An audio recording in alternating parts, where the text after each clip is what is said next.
मिला होगा, बहुत फ़ायदा पहुंचा होगा जो हमने बातें की उनके साथ। और मुझे तो हमेशा अच्छा लगता ही है लोगों से बात करना। इस फ्राइडे को, ये जो फ्राइडे अब आ रहा है, यानी आज 10 तारीख है, तो जो भी तारीख बनती है फ्राइडे की, फ्राइडे को इंशाल्लाह बर्मिंघम में लोगों से मुलाकात करने का प्रोग्राम है। सो अगर आपका इंटरेस्ट है, अगर आप मिलना चाहते हैं, तो मुझसे रब्ता कीजिए ऑफिस में और हम फिर आपकी अपॉइंटमेंट सेट कर लेंगे, आपका टाइम सेट कर लेंगे और फिर बर्मिंघम में मुलाकात करते हैं। अब सीधा चलता हूं मैं अपने इन अपडेट्स की तरफ। इन अपडेट्स के अंदर जो सबसे पहली चीज़ इंपॉर्टेंट है वो ये याद रखें, इस साल में 2012 में पहले अप्रैल की चेंजेस आई, उसके बाद फिर जुलाई की चेंजेस आई, फिर 1 अक्टूबर की कुछ अनाउंसमेंट्स थी और अब ये दिसंबर की अनाउंसमेंट्स हैं। सो कमाल कर दिया इस गवर्नमेंट ने, एक साल में इमिग्रेशन का पूरा पलटा ही उखेड़ के रख दिया है। सो द पॉइंट इज के उन्होंने ये कहा कि जी इमिग्रेशन सिस्टम को ओवरऑल करना है। जितने लोगों ने जितने सालों से इनको जूते मार मार के इनको उल्लू बना के एप्लीकेशंस की, स्टेटस लिए यहाँ पे, उन सारी चीज़ों को उन्होंने देख के और कहा कि जी अब हम वो उस मौके पे पहुंच गए हैं, उस स्टेज पे पहुंच गए हैं जहां हम अब समझ सकते हैं कि लोग हमें किस तरह उल्लू बनाते हैं और किस तरह से हमें डॉज करते हैं। अब हम वो सारे रास्ते बंद करेंगे।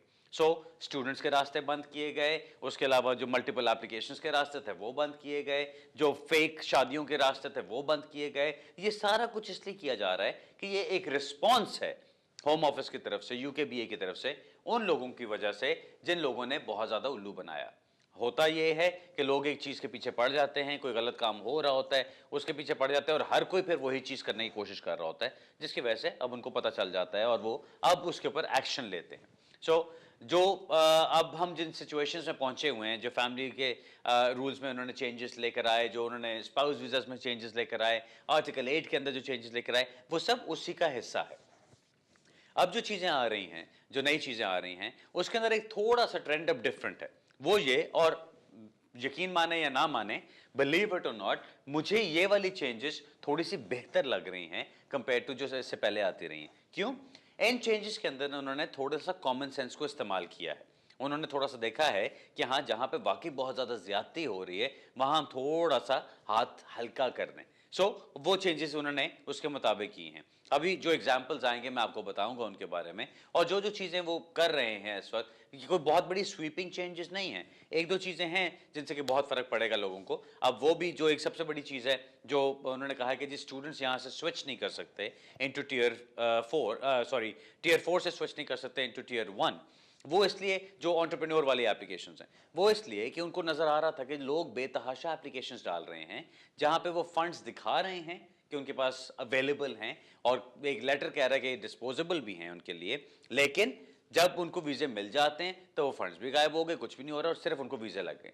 अब मैं जो उन उन लोगों से बात करना चाहता हूं जिनसे मैं कुछ पिछले महीनों से बात करता आ रहा हूं और अपने शो पे भी उसका जिक्र करता आ रहा हूं बार बार, कि प्लीज लोगों को बहुत सारे पैसे मत दें सिर्फ और सिर्फ एक एप्लीकेशन करने के लिए कि जी आपको सिर्फ ऑन पेपर वीजा मिल जाएगा। 2 लाख पाउंड भी आपके पास नहीं होंगे, आपका बिजनेस भी स्टैब्लिश नहीं किया जाएगा, कुछ भी नहीं किया जाएगा। सिर्फ वीजा लेने के लिए आप किसी को पैसे देते हैं और वो आपको वीजा लगवा देता है, उसका कोई फायदा नहीं है। ये सब कुछ उसी लाइन में जा रहा है। अब अगर आपने किसी को 8-10 हजार पाउंड देके और एक गलत काम भी किया, आपने वीजा भी लगवा लिया उसके ऊपर, और कल को आप उस पर काम भी नहीं कर सकते, आप कहीं ट्रैवल भी नहीं कर सकते, तो उसका क्या फायदा? आपने सिर्फ और सिर्फ अपने आप को और एक मुश्किल सिचुएशन में डाल दिया और कुछ भी नहीं। अब जो मैं जिन बातों का जिक्र करने जा रहा हूं, इनके अंदर वो सारी चेंजेस भी आती हैं और फिर हम एक ही करके उनका जिक्र करते हैं। सबसे पहले जो मैं चीज एक डिस्कस करना चाहता हूं यहां पे, जो टीयर 1 के ऊपर उन्होंने पॉइंट्स बेस में चेंजेस की हैं।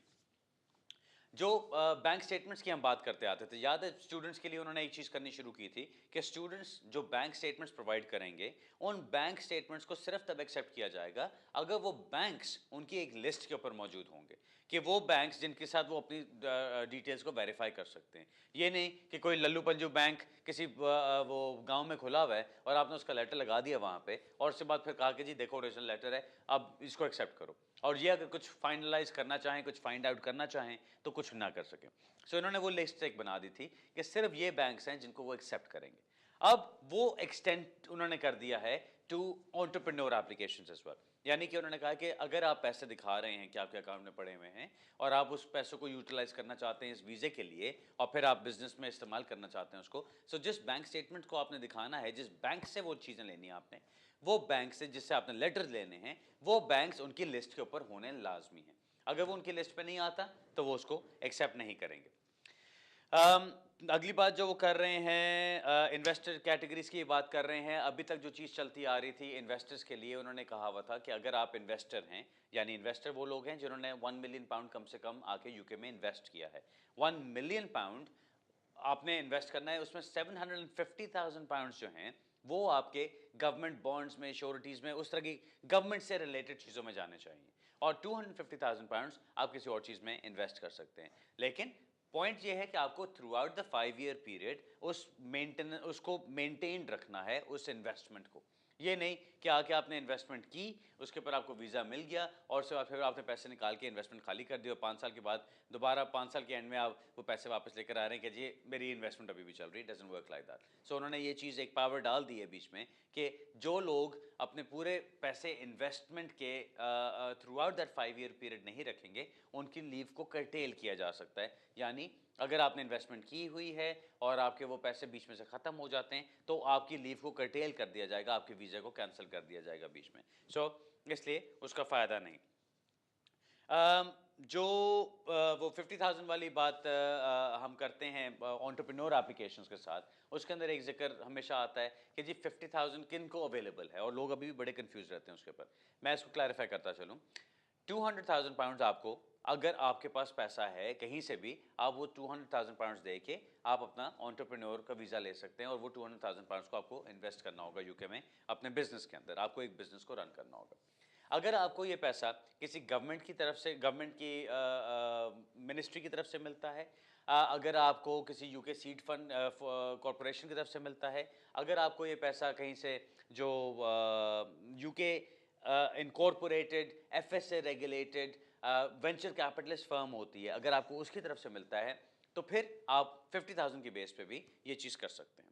दूसरी एक और चीज़ उन्होंने, चौथी चीज़ जो इसके अंदर ऐड कर दी है, वो उन्होंने डिवॉल्व्ड कैटेगरीज को ऐड कर दिया है बीच में, जो गवर्नमेंट की डेवोल्यूशन वाली स्कीम्स के अंदर चीज़ें आती हैं उसको भी इन्वॉल्व कर दिए।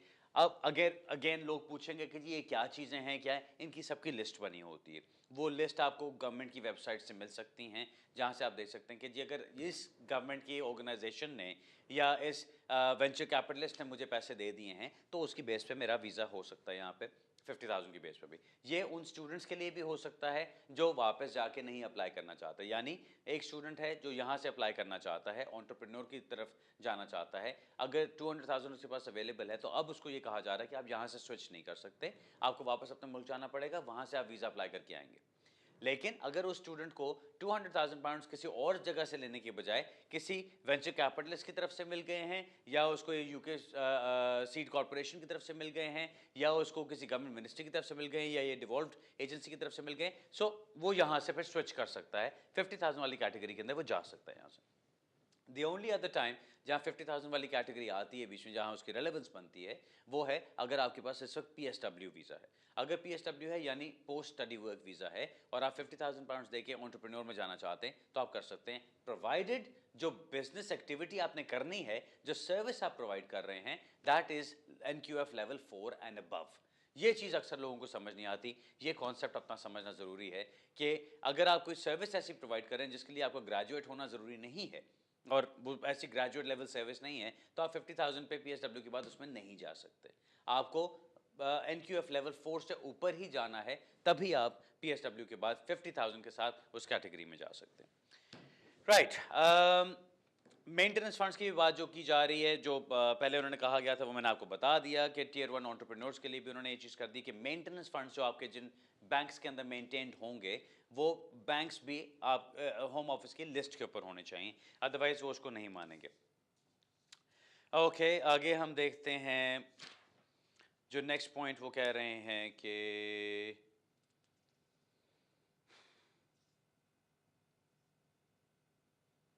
एक्सेलरेटेड रूट्स की बात मैं पहले कर चुका हूँ। एक्सेलरेटेड रूट्स के अंदर क्या आता है कि जो टियर 1 एंटरप्रेन्योर की कैटेगरी के अंदर आते हैं लोग, वो अगर 3 साल के बाद अप्लाई करना चाहते हैं इंडेफिनिट लीव के लिए तो वो कर सकते हैं, प्रोवाइडेड उनका टोटल टर्नओवर 5 मिलियन से ऊपर हो या उन्होंने 10 नई जॉब्स क्रिएट कर दी हैं। इसका जिक्र यहाँ पे सिर्फ इसलिए आ रहा है क्योंकि जो वो मेंटेनेंस का जिक्र कर रहे हैं, जब भी आपने मेंटेनेंस की बात करनी है तो वो कहते हैं कि जी आपके जो बैंक्स हैं वो बैंक हमारी लिस्ट के ऊपर होना चाहिए, अदरवाइज हम उसको एक्सेप्ट नहीं करेंगे। टीयर 2 के अंदर, टीयर 2 यानी जो वर्क परमिट वाली स्कीम है उसके अंदर उन्होंने कूलिंग ऑफ पीरियड के अंदर चेंजेस कर दिए हैं। कूलिंग ऑफ पीरियड का मतलब ये होता है कि आप यहाँ पे एक टाइम तक रहे, उसके बाद आपको एक टाइम पीरियड के लिए बाहर जाना पड़ेगा अगर आप दोबारा आके काम करना चाहते हैं यहाँ पे, अदरवाइज वो आपको अलाउ नहीं करेंगे। अब वो बाहर जाने से क्या होता है, आपकी जो कंटिन्यूटी होती है वो ब्रेक कर जाती है। सो 12 मंथ्स का उन्होंने वो टाइम पीरियड डाला हुआ था कि अगर आप यहाँ पे एक वर्क परमिट पे हैं फिर आप दूसरे पे जाना चाहते हैं, आपका टाइम पूरा नहीं होता तो आपको ये कूलिंग ऑफ पीरियड से गुजरना पड़ेगा। हर एक के लिए अप्लाई नहीं होता। अब उन्होंने खास तौर पे कहा है कि जो लोग 1.5 लाख पाउंड से ज़्यादा कमा रहे हैं उनके लिए वो पीरियड 5 ईयर्स से बढ़ा के 9 ईयर्स कर दिया गया है कि उसके बाद उनको वो कूलिंग ऑफ पीरियड के लिए जाना पड़ेगा। अभी भी ये याद रखें कि जो 9 ईयर्स का टाइम पीरियड किया गया है वो किस लिए है, क्योंकि अगर कोई बंदा 10 साल लीगली गुजार लेता है यहाँ पे तो उसको इमिग्रेशन रूल 276 के अंदर इंडेफिनिट लीव मिल सकती है। ये उस 9 ईयर्स पे जाके उसको रोक रहे हैं ताकि उसका 10 साल कंप्लीट ना हो। सो एक इंटेंशन बिल्कुल सामने क्लियर एक एक्सप्रेस टर्म्स के अंदर आ चुकी है कि वो ये नहीं चाहते कि लोग यहाँ पर टेम्प्रेरी वीज़स के ऊपर आएँ और उसके बाद आके यहाँ पे परमानेंट सेटलमेंट इख्तियार करें। सो ये कॉन्सेप्ट आप भी अपने दिमाग में बिठा लीजिए कि जिस रूट में भी आपने जाना है अपना ये देखिए कि आपका एम क्या है। अगर तो आपने सिर्फ ये सोच के आना है कि जी मैं पक्का होऊंगा तभी रहना यहाँ पे, तो फिर अब बहुत अच्छी सिचुएशन नहीं है। लेकिन अगर आप ये कहते हैं कि जी मेरे पास काम करने की इजाज़त हो, मुझे यहाँ पे रहने की इजाज़त हो, मुझे ट्रैवल करने की इजाज़त हो, and even that is enough, then that's fine. उसके अंदर अभी और भी बहुत सारे रूट्स हैं, लेकिन सिर्फ इंडेफिनिट लीव के ऊपर या सिर्फ ब्रिटिश नेशनलिटी के ऊपर जोर डालना आप बंद करें। सैलरी थ्रेशोल्ड मैं पहले भी जिक्र कर चुका हूँ कि उन्होंने बढ़ा दिया हुआ है। वो कहते हैं कि जी आपकी कम से कम सैलरी 35,000 पाउंड होनी चाहिए फ्रॉम 2016 ऑनवर्ड्स कि अगर आपने अप्लाई करना है फॉर इंडेफिनिट लीव। ये अगेन वर्क परमिट वालों के लिए टीयर 2 कैटेगरी के लिए आता है। टीयर 4 के अंदर यानी स्टूडेंट्स के लिए क्या चीज़ की जा रही है, अब उन्होंने कहा है कि जी एक तो सॉरी मुझे सारा कुछ इसलिए देखना पड़ रहा है क्योंकि इतनी सारी छोटी छोटी चेंजेस आ रही हैं। ये बड़ी चेंजेस नहीं है, ये छोटी छोटी सारी चेंजेस हैं जिसके अंदर पे हमें देख के चलना है कि किस तरह से वो लोगों को अफेक्ट करती हैं। जो सेल्फ एम्प्लॉयमेंट वाले स्टूडेंट्स हैं उनको खैर वो तो उसी तरह से चलता रहेगा। अब उन्होंने कहा है कि जो स्टूडेंट्स टीयर 4 पर आ रहे हैं उनको अभी मना है कि वो सेल्फ एम्प्लॉयड नहीं हो सकते। अब वो ये कह रहे हैं कि जो tier 1 entrepreneur graduate entrepreneur category के अंदर जाना चाहते हैं, हर एक के लिए नहीं, जो स्टूडेंट्स हैं अभी टीयर 4 पे चलते आ रहे हैं वो अगर वो ग्रेजुएट एंटरप्रेन्योर के अंदर स्विच करना चाहते हैं, ग्रेजुएट एंटरप्रेन्योर याद रखें कि ये वो वाली कैटेगरी है जहां आपकी कॉलेज या आपकी यूनिवर्सिटी की तरफ से सर्टिफाई किया जाता है, आपको स्पॉन्सर किया जाता है कि ये स्टूडेंट इतना ज़बरदस्त है, इतना शाहकार है कि इसको यहाँ पे एंटरप्रेन्योर में जाने दिया जाए। वहाँ पे ये चीज़ अप्लाई होती है कि जितनी देर आपकी एप्लीकेशन डिसाइड नहीं होती आपको सेल्फ एम्प्लॉयड काम करना भी अलाउड होगा। सो एज ए स्टूडेंट अगर आप एप्लीकेशन करते हैं स्विच करने के लिए तो section 3C of the 1971 act कहता है कि आपका वही स्टेटस कंटिन्यूड रहेगा जब तक आपकी एप्लीकेशन डिसाइड नहीं हो जाती। अब अगर आप एप्लीकेशन करके सेल्फ एम्प्लॉयड बनना चाहते हैं लेकिन आप इंतजार कर रहे हैं कि जी एप्लीकेशन का फैसला और एप्लीकेशन में वो 6-8 महीने लगा देते हैं तो वो तो टाइम आपका वेस्ट हो रहा है ना। सो यहाँ पे थोड़ी सी उन्होंने कॉमन सेंस इस्तेमाल किया और उन्होंने कहा है कि हाँ उस ग्रेजुएट एंटरप्रेन्योर की एप्लीकेशन के लिए इस बंदे को स्टेटस मिलना चाहिए, इजाज़त होनी चाहिए कि वो सेल्फ एम्प्लॉयड काम कर सके। सो उसके लिए उन्होंने वो सेल्फ एम्प्लॉयड की बात कर दी है। ओके नेक्स्ट पॉइंट, टीयर 5 के ऊपर काफ़ी चेंजेस हैं, बट कोई काफ़ी चेंजेस ऐसी नहीं कि मैं आपके साथ यहाँ पे डिस्कस करूँ, कोई इतनी बड़ी बड़ी बातें नहीं हैं। लेकिन जो इम्पोर्टेंट चीज़ है जिसके ऊपर मैं आना चाहता हूँ अब वो आपकी फैमिली लाइफ और उन चीज़ों के ऊपर आना चाहता हूँ। एक और चीज़ जो उन्होंने कही है जो टीयर 2 वालों के लिए अप्लाई होती है इंडेफिनिट लीव के लिए, सेटलमेंट के लिए, खास तौर पे टीयर 2 वालों के लिए इसलिए मैं कहता हूँ क्योंकि वर्क परमिट्स पे अक्सर लोग होते हैं यहाँ पे। अभी जो रिक्वायरमेंट उन्होंने डाली हुई है वो ये है कि अगर आपने एक साल में 180 डेज से ज़्यादा यूके से बाहर गुजारे तो आपका वो कंटिन्यूटी ब्रेक हो जाती है, वो आपको एक्सेप्ट नहीं करेंगे। अब उन्होंने क्लैरिफिकेशन ये अगेन कॉमन सेंस इस्तेमाल करते हुए कर दी है कि बहुत सारे लोग ऐसे होते हैं जिनको किसी काम की वजह से जाना पड़ता है, अपने बिजनेस की वजह से जाना पड़ता है। अब अगर वो निकले हुए हैं अपने बिजनेस की वजह से, अपने काम की वजह से, और आपके पास एविडेंस मौजूद है, तो आप उस चीज़ को इस्तेमाल कर सकते हैं। अब ये ऐसी चीज़ है कि जो हम सालों साल से करते आ रहे हैं अपनी एप्लीकेशंस में। क्लाइंट आता है, परेशान है कि जी मुझे नहीं पता, मेरा इतना टाइम गुजर गया बाहर, मुझे कंपनी ने भेजा हुआ था, मुझे 8 महीने बाहर रहना पड़ा। अब क्लाइंट आके परेशान बैठा है, अब हम लोग उस पे आर्ग्यू करते थे कि जी काम की वजह से गया हुआ था, तो उस पे आउटसाइड इमिग्रेशन रूल्स वो आपको स्टेटस दे देते थे। अब वो ये कह रहे हैं कि जी हम उसको इमिग्रेशन रूल्स का हिस्सा बना देंगे ताकि ज़्यादा क्लियर हो जाए आपके लिए कि आप अगर 180 डेज से ज़्यादा भी बाहर रहते हैं, प्रोवाइडेड आप उसकी जस्टिफिकेशन दे सकें कि आप अपने काम के लिए बाहर गए हुए थे, तो टियर 2 के अंदर आपको ये एप्लीकेशन में प्रॉब्लम नहीं होगी। ये टियर 5 के अंदर भी वो अप्लाई कर रहे हैं। पूरी उन्होंने लिस्ट दी हुई है यहाँ पे कि कौन-कौन से लोगों के लिए ये चीज़ अप्लाई होती है। So up to a maximum of 180 days in any 12 calendar months, जो अभी रूल चल रहा था उसको उन्होंने बढ़ा दिए वहाँ पे।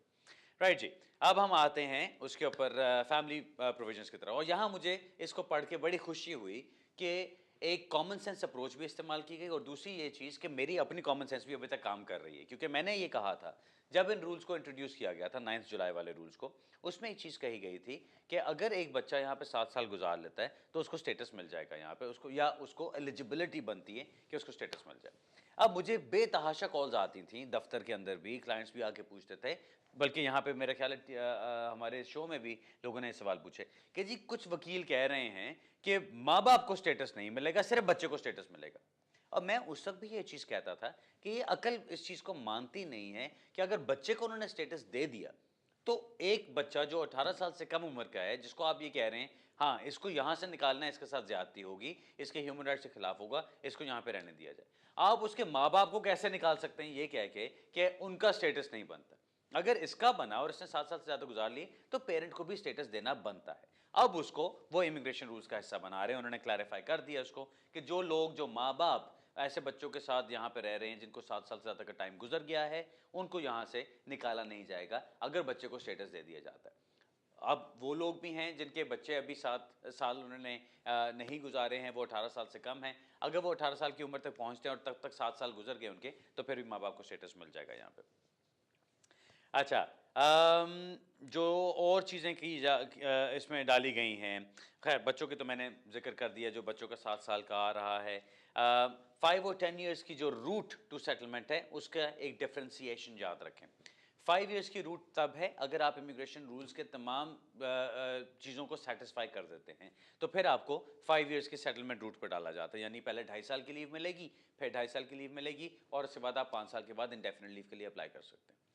दूसरी रूट वो है जहां पे हम ह्यूमन राइट्स पे गिर जाते हैं और हम कहते हैं कि जी रूल्स में तो हमारा पूरा केस नहीं बनता, लेकिन हम फिर भी केस को आर्ग्यू करना चाहते हैं, तो फिर उसके अंदर हम 10 इयर्स वाले रूट पे चले जाते हैं। क्या 2.5 साल की लीव मिलेगी, फिर उसको आपको 4 दफ़ा एक्सटेंशन मिलेंगी, या 3 और एक्सटेंशन मिलेगी जो आपको 10 इयर्स तक ले जाएंगी, और फिर 10 इयर्स पे जाके आपको पैराग्राफ 276 के तहत, यानी लॉन्ग रेजिडेंस की बेस पे, जो 10 इयर्स लीगली आपने गुजारे उसकी बेस पे आपको यहाँ पे स्टेटस मिलेगा, नॉट ऑन द बेसिस कि आपकी फैमिली लाइफ ऐसी है, ये है वो है। फैमिली लाइफ वगैरह के ऊपर उन्होंने इंडेफिनेट लीव देना ही बंद कर दी है। सो ये चीज़ मेरे को क्लियर कर लेते हैं दिमाग में कि जो 10 साल के बाद भी आपको जो स्टेटस मिलेगा वो इस बेस पे नहीं मिल रहा कि आपकी फैमिली लाइफ है या ये वो, आपको वो सिर्फ इस बेस पे मिल रहा है कि 10 साल कंटिन्यूसली आपने लीगली गुजारे। इसलिए उस रूल का ख्याल रखना बहुत ज़रूरी है जो ये कहता है कि अगर आपके 28 दिन से ज़्यादा कहीं पे गैप आता है उस 10 साल में, चाहे आपने 9.5 साल गुजारे और फिर आपका 28 दिन का गैप आ गया, तो आपका 10 साल फिर जीरो से शुरू हो जाएंगे, आपको नए सिरे से दोबारा वो 2.5 साल की लीव अप्लाई करनी पड़ेगी। So not a good idea कि आप कहीं पे भी उस चीज़ को करें। ओके, बाकी चीज़ें और क्या क्या है इसमें, माइनर अमेंडमेंट्स इन अपेंडिक्स FMSE। हाँ, ये एक मजे की चीज आई है जो जिसको पढ़ के मैं बड़ा हैरान भी हुआ था। अभी आप एप्लीकेशन करते हैं, अभी मेरे पास एक केस चल रहा है मेरे क्लाइंट का, वो उसने लीव टू रिमेन एप्लीकेशन की, पॉइंट्स बेस्ड सिस्टम के अंदर एक बॉक्स को टिक करना भूल गए। वो उस बॉक्स को टिक ना करने की वजह से उनकी एप्लीकेशन रिटर्न कर दी गई एज इनवैलिड। अब उसमें क्या हुआ कि उसका जो टाइम पीरियड था वीजे का वो गुजर गया, उसने फौरन उसको टिक करके सही करके डॉक्यूमेंट साथ लगा के दोबारा से अप्लाई कर दिया। अब उन्होंने एप्लीकेशन को रिफ्यूज कर दिया किसी और वजह से, और क्योंकि उसकी एप्लीकेशन का टाइम जो था अप्लाई करने का वो उसके लीव टू रिमेन खत्म होने के बाद था, तो उन्होंने कहा कि जी आपको तो अपील का राइट भी नहीं मिलता। ना सिर्फ उस एक टिक को ना करने से उनका एप्लीकेशन रिफ्यूज की गई, उनकी एप्लीकेशन का टाइम भी बार्ड हो गया, उनको अपील का राइट भी नहीं मिला। अब ये वो वाली सिचुएशन बनती है जो मैं समझता हूं बहुत ज्यादती वाली सिचुएशन है। अब कॉमन सेंस को इस्तेमाल किया जा रहा है, जो कि एक साइकिल बनती है जो बड़े देर बाद कुछ कुछ साल के बाद वापस आती है, जो उन्होंने दोबारा किया कि अब उन्होंने कहा कि जी कॉमन सेंस के मुताबिक हमें उसको रिफ्यूज नहीं करना चाहिए। अगर डिस्क्रेशन हम एक्सरसाइज करके सेंस बना सकते हैं तो वो हम सेंस बनाएंगे। जो वो यहाँ पे कहते हैं वो कहते हैं applications to be deferred pending submission of missing evidence और the correct version of it within a reasonable deadline. जो आज से कुछ साल पहले होता था कि अगर आपने एप्लीकेशन की, आपकी फीस ठीक नहीं है, आपकी तस्वीर ठीक नहीं है, आपके कोई डॉक्यूमेंट मिसिंग है, तो वो आपको आराम से एक लेटर भेज देते थे कि हाँ जी एप्लीकेशन आपकी पहुंच गई है, ये चीजें ठीक कर दो, आपकी एप्लीकेशन चलती रहेगी। अब उन्होंने क्या करना शुरू कर दिया था कि उन्होंने आपकी एप्लीकेशन को सीधा ही रिफ्यूज कर देना कि नहीं, आपने फीस में 2 पाउंड कम भेजे हैं, या आपकी तस्वीर ठीक नहीं थी, आप ऐसे देख रहे थे, ऐसे नहीं देख रहे थे, या ऐसे देख रहे थे, ऐसे नहीं देख रहे थे, या आपका बैकग्राउंड का कलर डिफरेंट था, ये वो व्हाटएवर, उसी वजह से वो एप्लीकेशन रिटर्न्ड एज इनवैलिड, जिसकी वजह से आपको आगे प्रॉब्लम पड़ेगी। उस चीज को अब ये ठीक कर रहे हैं, थैंक गॉड फॉर दैट, कि वही कॉमन सेंस वाली बात बीच में आई है। फिर वो कहते हैं कि जी हम कुछ एविडेंशियल रिक्वायरमेंट्स की बातें हैं, अगर वो भी कोई एक डॉक्यूमेंट मांगा गया आपसे, आपने उसकी फोटोकॉपी भेज दी, हमें ओरिजिनल चाहिए, आपने आपसे ओरिजिनल मांगा, आपने ओरिजिनल भेज दिया, हम एक्सेप्ट कर लेंगे उसको। पहले अभी जो चीज़ कर रही थी, एप्लीकेशन को रिफ्यूज़ कर दो, अपील में जाता है जाने दो, और फिर बात करते हैं कि जी पब्लिक फंड्स वेस्ट होते हैं। सो ये सारी चीज़ें बीच में वो लेकर आ रहे हैं, thank God for that. Criminality requirement में एक चीज उन्होंने डाल दी है, अभी जो आपकी स्पेंट कन्विक्शंस का बात होती है उसको उन्होंने बिल्कुल क्लियर कर दी कि अगर आपकी कोई अनस्पेंट कन्विक्शन है तो आपको स्टेटस नहीं मिलेगा। ये भूल जाएं कि अनस्पेंट कन्विक्शन किस तरह की है, किस कैटेगरी की है, कितनी देर की थी, सब भूल जाएं। Unspent conviction, no status, no indefinite leave. ठीक, एक तो वो चीज। दूसरी बात उन्होंने ये कहा कि अगर आप यहां पर आते हैं, आपको स्टेटस मिलता है यूके में, और आप विद इन फर्स्ट 6 मंथ्स कोई क्रिमिनल ऑफेंस कर बैठते हैं, तो आपकी लीव को कर्टेल कर दिया जाएगा वहीं पे, और उस क्रिमिनलिटी रिक्वायरमेंट की वजह से आपको वापस जाना पड़ेगा। बस एक आधी छोटी सी चीज और है, उसके बाद फिर हम ब्रेक की तरफ चलते हैं। वेल, ग्राउंड्स ऑफ रिफ्यूजल उन्होंने डाल दिए हुए हैं, एंड दैट्स अबाउट इट। बाकी बहुत सारी छोटी छोटी चीजें हैं।